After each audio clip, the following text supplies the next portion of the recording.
Навошта, з якіх прычынаў менскі рэжым все больш настойліва запрашае Беларусь працоўных мігрантаў з розных краінаў. Чаму гэта даўно ўжо не выпадковасць, а свядомая стратэгія і чым яна выкліканая? Але на пачатку паспрабуйце ўгадаць, колькі замежных мігрантаў прыехала Беларусь за апошні час. Напрыклад, за мінулы год і 3 месяцы гэтага. Пакуль вы гадаеце, то не забудзьцеся паставіць лайк гэтаму відэо ці напісаць каментарыях, што вы асабіста думаеце пра стратэгію Лукашэнкі запрашаць мігрантаў. Натуральна, калі вы ў бяспецы. Ну што, вось вам адказ. У мінулым годзе ў Беларусь прыехалі працаваць 48 тысяч іншаземцаў і асобаў без грамадзянства. У першым квартале гэтага года 16 тысяч. Гэта афіцыйная статыстыка, пра гэта паведаміла намесніца начальніка ўправлення дэпартаменту грамадзянства і міграцыі Міністэрства ўнутраных справаў Наталья Кульбіцкая. Мы тут все гэтыя дні зацята абмяркоўваем гучную гісторыю пра некалькі сотняў узбекскіх грамадзян, а тым часам за апошнія 15 месяцаў у Беларусь ціхай сапай прыехалі 65 тысячаў. З 23 года ў краіне на заканадаўчым узроўні існуе спрошчаны парадак прыцягнення замежнай працоўнай сілы.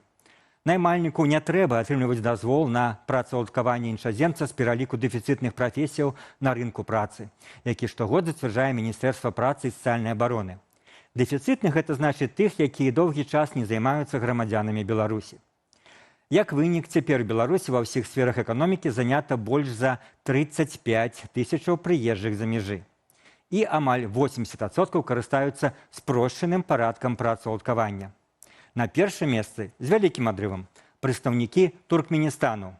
Далей Узбекістан, Таджыкістан, Індыя, Непал. Менавіта гэтыя далёкія краіны цяпер даюць асноўны прырост працоўнай міграцыі. Дарэчы, пакістанцы, як мы ведаем, нягледзячы на все заявы Лукашэнкі, пакуль Беларусь не прыехалі. Поўны правал гэтай ідэі, якая прагучала яшчэ год таму. І вось калі Лукашенка некалькі тыдняў таму пачаў запрашаць узбекаў, то, напэўна, у многіх беларусаў явна з'явілася такая рэакцыя. Что? Опять?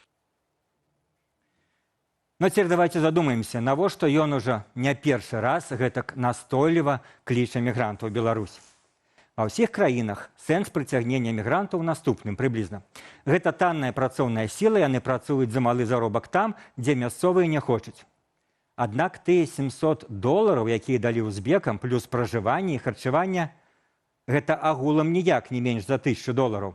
Гэта нашмат болей, чым мае сярэднестатыстычны беларус.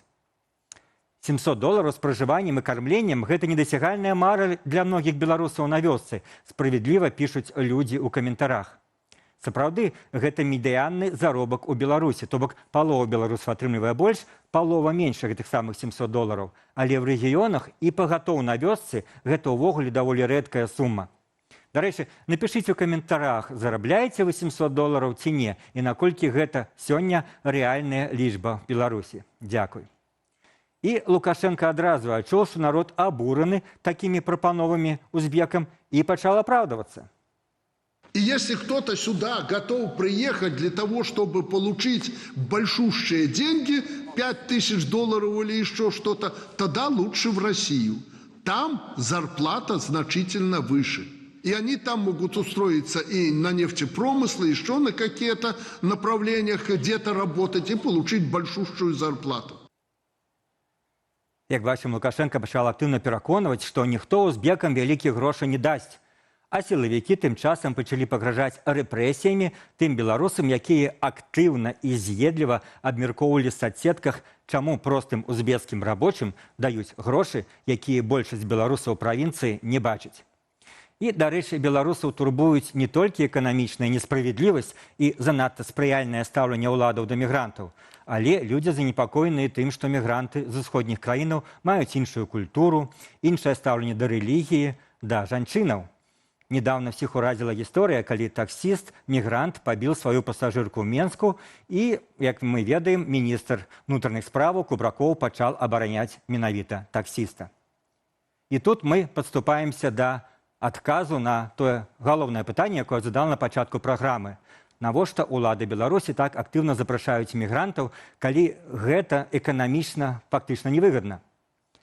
Па-першае, улады спрабуюць любым коштам закрыць востры дэфіцыт рабочых рук. З Беларусі пасля 2020 года выехалі сотні тысяч адукаваных працаздольных людзей. І гэта на фоне дэмаграфічнай катастрофы. Апошнія 3 гады доходы беларусаў растуць, а рентабельнасць прадпрыемства падае. В асноўным таму, што і дзяржаўныя, і прыватныя прадпрыемствы вымушаны плаціць усё больш тым, хто застаўся в Беларусі. Таму нават не такая танная працоўная сіла з Узбекістану для ўладаў лепш, чым нічога, чым пустыя працоўныя месцы. Па-другое, запрашэннем Беларусь Лукашенко кожны раз спрабуе зрабіць прыемнае кіраўнікам азіяцкіх краінаў падчас сваіх перамоваў. І дзеля спрыяльных палітычных адносінаў з гэтымі дзяржавамі, і яму не важна, наколькі гэта рэалістычна. Пакістанцу, як памятаем, зваў 150 тысяч, за год даехала 200 чалавек. Ну а потым прыходзіцца выконваць свае абяцанні, як зараз перед узбекамі, нават насуперак эканамічным рэаліям. А то яны пакрыўдзяцца і паскардзяцца, як гэта зрабілі узбекі. І, дарэчы, паспрабуем уявіць, а што б сёння было б з нейкай групай беларусаў, якая публічна запатрабавала б справядлівых умоваў працы і падвышэння заробку. Відавочна, на іх абрынуліся б рэпрэсіі в той ці іншай форме. А вот узбекам улада адразу пайшла насустрач. Але, напэўна, самае галоўнае вось у чым. Лукашенко ўжо некалькі год займаецца сапраўдным замяшчэннем чалавечага капіталу ў Беларусі. Все больш настойліва запрашае ў краіну працоўных мігрантаў. Гэта ўжо можна назваць зацверджанай дзяржаўнай стратэгіяй, якая ажыццяўляецца намаганнямі ўсёй дзяржаўнай машыны. Яны вырашылі нават не спрабаваць вярнуць тыя сотні тысяч беларусаў, якія з'ехалі пасля 2020 года, а замест гэтага запрашаць мігрантаў. Мігранты ідэальна пасуюць для існай сістэмы. Яны не схільныя ўдзельнічаць у грамадскім палітычным жыцці. У іх галоўная мэта зарабіць грошы. Для аўтарытарнай дзяржавы гэта даволі камфортная катэгорыя насельніцтва. Не патрабуюць палітычных правоў, не ўдзельнічаюць у выбарах, баяцца ўлады. Таму галоўны сэнс цяперашняй міграцыйнай палітыкі – кансервацыя існай эканамічнай ды і палітычнай мадэлі. Бо ва ўмовах дэмаграфічнай ямы і недахопу мясцовай працоўнай сілы ва ўлады застаюцца 2 варыянты. Альбо ствараць спрыяльныя палітычныя інвестыцыйныя ўмовы для вяртання тых беларусаў, якія з'ехалі, а гэта значыць, у тым ліку, адмовіцца ад рэпрэсіяў, альбо запрашаць мігрантаў. У нас няма сумневаў, што ўлада выбірае менавіта другі шлях. Такая ў мяне на сёння не надта аптымістычная выснова Цыганкова. А якія высновы ў вас? Пішыце ў каментарах, а таксама давайце свае тэмы для наступного выпуску.